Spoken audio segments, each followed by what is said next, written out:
Chapitre 2. Le courant d'air. Immobile, au pied de l'escalier, Jason écoutait. Il y avait là un étrange courant d'air, qui charriait des bruits lointains. Grincement de meubles, sifflement du vent, trottinement d'animaux. À plusieurs reprises, au cours de cette semaine, il s'était imaginé que les meubles de la villa Argo étaient dotés d'une vie propre. Lorsqu'il n'y avait personne dans une pièce, il se déplaçait d'1 millimètre. 1 millimètre, pas plus, pour ne pas se faire surprendre. Mais cette fois, c'était différent. Ça ne pouvait pas être un meuble qui avait bougé, ni les mouettes perchées sur le toit, ni les lézards verts dans le lierre grimpant, ni les rats du grenier. Non, non. Cette fois-ci, il avait entendu un bruit distinct, des pas pressés à l'étage au-dessus.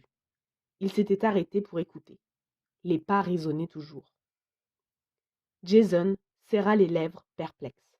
« Tu es donc là-haut » souffla-t-il à son mystérieux ennemi, comme s'il relevait un défi. Était-il possible qu'aucun membre de sa famille ne se soit aperçu de son existence? Que ni son père, ni sa mère, ni sa sœur n'aient décelé la présence d'un intrus dans cette énorme maison? Jason, lui, s'en était aussitôt rendu compte, dès qu'on avait déchargé les valises dans la cour. La villa Argo était trop grande pour être explorée tout entière, avec ses enfilades de pièces, pleines de secrets, d'objets étranges et fascinants. Au premier regard, la villa Argo avait eu l'air de lui chuchoter. « Ne te fie pas aux apparences. À toi de découvrir mon secret, Jason. » Et il avait accepté le défi. Figé dans le courant d'air, Jason regarda les portraits accrochés au mur. Il jalonnait l'escalier qui menait au premier étage et aboutissait ensuite à la porte de la tourelle, garnie d'un miroir. Son père lui avait expliqué que ces vieux visages encadrés étaient ceux des précédents propriétaires et que bientôt, eux aussi figureraient parmi eux. « Ah non, moi, je refuse de poser », avait aussitôt lâché sa sœur, Julia, angoissée à la seule idée de rester plus de 15 minutes à la même place. En revanche, cette idée séduisait Jason. Ça faisait très personnage important, très explorateur, ou chasseur de fantômes. « Ok, qui que tu sois, grommela-t-il. Se pouvait-il que les pas soient ceux d'un revenant? Il tira de sa poche le manuel des créatures effroyables, concocté par le fantomatique docteur Mesmero, auteur de bande dessinée. Il trouva la page qu'il cherchait et lut. Ne croyez pas que les fantômes soient muets. Ils peuvent produire des bruits de toutes sortes. Bruits de pas, raclements de chaînes, cloches. Et souvent, ils arrivent qu'ils parlent. En outre, ils ne sont pas toujours immatériels. Jason hocha la tête, rassuré. Non seulement ces lignes confirmaient ses soupçons sur l'identité de son ennemi, mais, de plus, elles dissipaient l'une de ses principales interrogations. Il s'était toujours demandé pourquoi, dans les films, les fantômes traversent les portes et jamais, par exemple, les planchers. Il poursuivit sa lecture. D'ordinaire, les fantômes hantent les maisons où il reste quelque chose à terminer. Quelque chose d'inachevé, bien sûr. Il s'agissait donc d'un fantôme rôdant peut-être à l'étage afin d'accomplir Dieu sait quelle tâche. Jason relut rapidement les conseils du docteur Mesmero sur la capture des fantômes, puis remit l'ouvrage dans sa poche.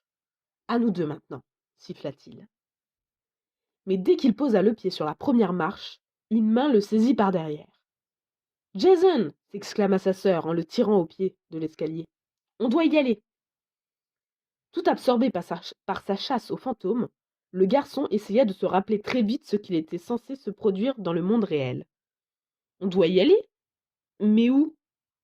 Il ne s'en souvenait pas, et sachant qu'il ne parviendrait pas à convaincre Julia de l'existence d'un ectoplasme à l'étage, il la suivit. Le programme de l'après-midi lui revint soudain à l'esprit. Leurs parents allaient partir à Londres pour organiser les dernières opérations du déménagement.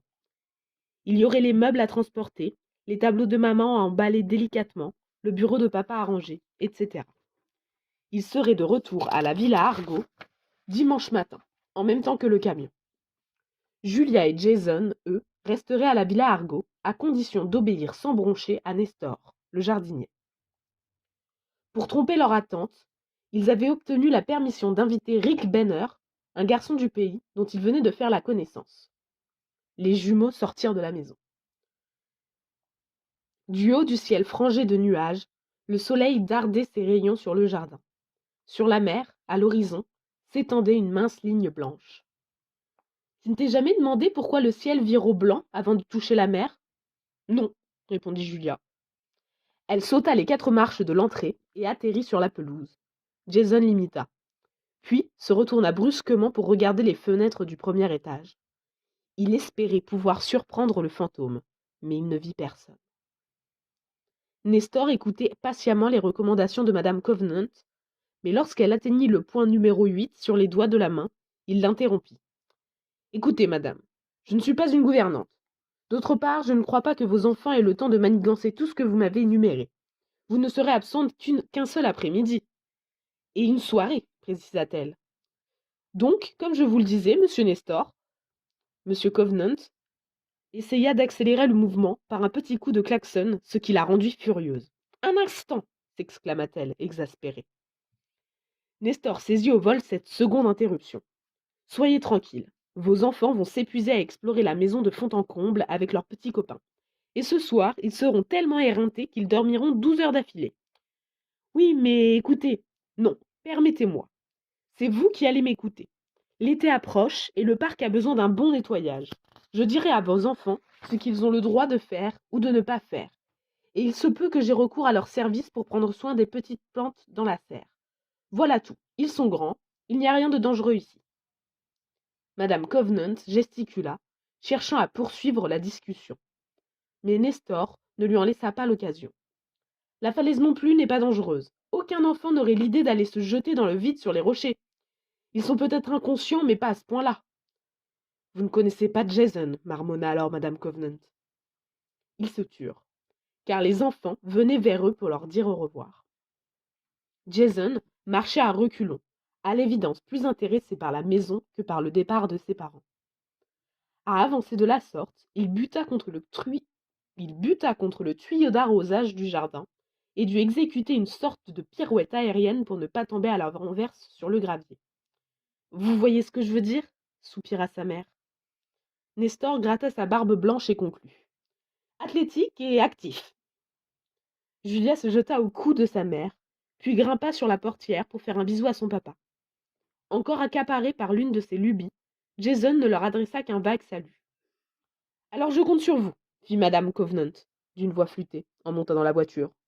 Obéissez à Monsieur Nestor, les enfants, et surtout, soyez prudents. Jason et Julia opinèrent du bonnet, un sourire aux lèvres. Le vieux jardinier se contenta d'une grimace. L'auto des Covenant démarra dans une rafale de gravillons.